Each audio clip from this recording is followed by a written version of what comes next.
10 টাকা থাকে, রাত 8টা 9টার সময় মুড়ি কিনে নিয়ে আসি, 10 টাকা Oh 20 টাকা। my God. সরিষার তেল নাই, পেঁয়াজ নাই, মরিচ নাই, ওই সাদা মুড়ি খেয়ে রাত কাভাত দিই।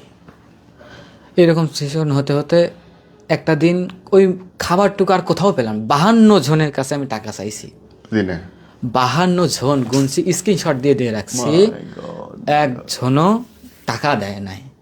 শেষ অবধি 4 জন মিলে আমাকে 90 টাকা পাঠাচ্ছে, 4 জন মিলে বিকাশটায় তুলছি, 80 টাকা বাঁচছে। Seriously. সিরিয়াসলি কি করব, না খেয়ে আছি, এও না খেয়ে আছে। আমি বললাম তোমার খুব ক্ষুধা লাগছে না, জিজ্ঞেস করি তো। সেও অ্যান্সার দেয় যে আমি সকালে ঘুমাই, দুপুরে উঠি, আর দুপুরে ঘুমাই, রাত হয়ে যাবে, আর রাত তুমি থাকলে একসাথে ঘুরো, আবার কালকে কাজ খুঁজে, সমস্যা নেই, ক্ষুধা লাগে নাই।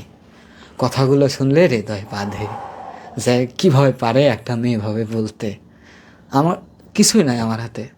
পরের দিন পুরোটা দিন না খেয়ে রাত 10টা বাজে, মন খারাপ করে চোখের পানি সামনে তার কাটতে পারি না, বাইরে দাঁড়ায় আছি। ঠিক ওই যে বড় ভাইগুলো বাসা খুঁজে দিল, বড় ভাইয়ের সাথে দেখা, বললো কী খবর, খাওয়া দাওয়া হয়েছে, ভাবি কেমন আছে।